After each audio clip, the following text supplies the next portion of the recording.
கருணா விடுதலை புலிகள் அமைப்பிலிருந்து வெளியேறிய பின்னர் 12 பேர் அடங்கிய ஒரு குழுவினர் வெலிக்கந்தை பகுதியிலே அதிநவீன ஆயுதங்களுடன் ஒரு வீட்டிலே முகாமிட்டிருந்த போது அந்த பகுதியிலே வசித்த சிங்கள மக்கள் போலீசாருக்கு வழங்கிய புகாரின் அடிப்படையில் விடுதலை புலிகள் நவீன ரக ஆயுதங்களோடு இருக்கின்றார்கள், பார்ப்பதற்கு அச்சமாக இருக்கின்றது என்ற போது அவர்கள் அந்த இடத்திலே போலீசாரால் சென்று சோதனையிட்ட போது நவீன ரக ஆயுதங்கள் போலீசாரும் இனங்காண்பதில் சற்று தடுமாறி இருந்தார்கள். இது விடுதலை புலிகள் உறுப்பினர் என்பதைத்தான் அவர்கள் முன்னர் கூறினார்கள்.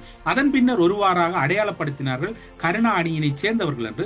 குகணேசன் தலைமையிலான 12 பேரை மட்டக்களப்பின் எல்லை பகுதியிலே கொண்டு வெலிக்கந்தை பகுதியிலே இருந்து போலீசார் அழைத்து சென்று விட்டு வந்த ஒரு சம்பவங்களும் அன்றைய கால பகுதியிலே பேசப்பட்டது. இந்த குகணேசன் யார் என்று தேடுகின்ற போது பலருக்கு தெரியும். கருணா பிளவுபட்ட காலப்பகுதி அல்லது அதற்கு முன்னரான காலப்பகுதியிலே மட்டக்களப்பின் பார் ரோட் பகுதியிலே இந்த குகணேசன் அவர்களுடைய அலுவலகம் இருந்தது. அங்கு மிகவும் புகழ்பெற்ற அல்லது அனைவராலும் நன்கு அறியப்பட்ட எட்வர்ட் சேர்மன் அவர்களின் வீட்டில் தான் குகணேசன் அவர்கள் தன்னுடைய அலுவலகத்தை அமைத்திருந்தார். இந்த குகணேசன் தான் பல விடயங்களுக்கு காரணம் என்று கூறப்படுகின்றது. இப்போது குகணேசன் என்றால் யார், இவர் எப்படிப்பட்டவர் என்கின்ற சில ஆதாரபூர்வமான தகவலும் கிடைத்திருக்கின்றது. அவற்றை இப்போது பார்ப்போம். கிழக்கு மாகாணத்தில் கருணாவால் நியமிக்கப்படுகின்றார். விடுதலை புலிகள் அமைப்போடு இணைந்திருந்த காலப்பகுதியிலே குகணேசன் அவர்கள் கிழக்கு விடுதலை புலிகளின் முதலீட்டு மற்றும் நிதி கட்டமைப்புகளின் முதன்மையான அல்லது முக்கிய பொறுப்பிலே கருணாவால் நியமிக்கப்படுகின்றார்.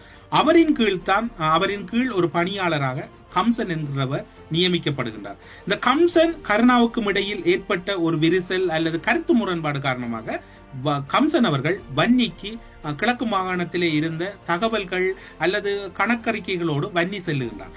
அதனை பார்த்த வன்னியில் இருந்த தமிழீழ நிதி பொறுப்பாளர் தமிழிந்தி அவர்கள் மிகவும் ஆச்சரியமாகவும் அதிசயமாகவும் அதிர்ச்சியும் அடைகின்றார். இது என்ன இடம்பெறுகிறது கிழக்கில்?